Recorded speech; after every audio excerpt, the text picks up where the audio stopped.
Ambati Silks, Kanchipuram Saree Store, now in Vijayawada. Exclusive Pattu Sarees, Salwas and Lehengas.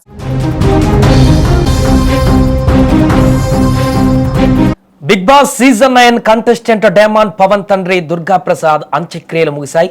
గత కొన్నేళ్లుగా cancer తో బాధపడుతున్న ఆయన మంగళవారం ఉదయం తుది శ్వాస విడిచారు. ఆయన స్వస్థలం తణుకు కావడంతో మృతదేహాన్ని హైదరాబాద్ నుంచి మంగళవారం రాత్రి తణుకు తరలించారు. అనంతరం తణుకులో అంత్యక్రియలు నిర్వహించారు. తండ్రి మృతదేహాన్ని చూసి డైమండ్ పవన్ తీవ్ర భావోద్వేగానికి గురయ్యాడు. చాలాసేపు తండ్రి మృతదేహం వద్దే నిలబడి తండ్రిని చూస్తూ కన్నీళ్లు పెట్టుకున్నారు పవన్.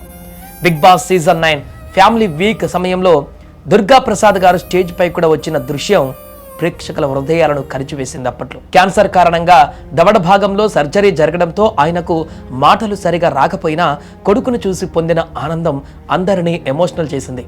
ఆ సమయంలో నాగార్జున గారిని ఆయన ఆలింగనం చేసుకున్న తీరు, నా కొడుకు వల్ల మీలాంటి గొప్ప వ్యక్తిని కలిశాను అని చెప్పిన మాటలు షో చరిత్రలోనే అత్యంత హార్ట్ టచింగ్గా అలాంటి మూమెంట్స్గా నిలిచిపోయాయి. తన తండ్రికి నాలుక పైన పన్ను గుచ్చుకోవడం వల్ల సెప్టిక్ అయి అది క్యాన్సర్గా మారిందని పవన్ హౌస్లో చెబుతూ కన్నీరు పెట్టుకున్న సందర్భాలు అభిమానులకు ఇప్పటికీ గుర్తే ఉంటాయి. అయితే క్యాన్సర్ చికిత్స అనంతరం ఇప్పుడిప్పుడే కోలుకుంటున్న తరుణంలో దుర్గా ప్రకాష్ అకస్మాత్తుగా మరణించడం పవన్కు, ఆయన కుటుంబానికి కోలుకోలేని దెబ్బ. పవన్ విజేతగా నిలవకపోయినా టాప్ 3లో నిలిచి తండ్రి కన్న కలలను కొంతవరకైనా నిజం చేయగలిగారు. ప్రస్తుతం సోషల్ మీడియా వేదికగా బిగ్ బాస్ మాజీ కంటెస్టెంట్లు, అభిమానులు పవన్ కుటుంబానికి ప్రగాఢ సానుభూతి తెలియజేస్తున్నారు. పవన్ స్నేహితురాలు రీతు చౌదరి కూడా ఈ వార్త తెలిసి తీవ్ర దిగ్భ్రాంతికి గురైంది. పవన్ తండ్రి ఆత్మకు శాంతి చేకూరాలని కోరుకుంటున్నట్లు నెటిజన్లు కూడా నివాళులు అర్పిస్తున్నారు. ఏదేమైనా డైమండ్ పవన్ ఈ సందర్భంగా చాలా స్ట్రాంగ్గా ఉండాలంటూ అతని అభిమానులు, కావలసిన వాళ్ళు, శ్రేయభిలాషులు అందరూ కూడా చెప్తున్నారు.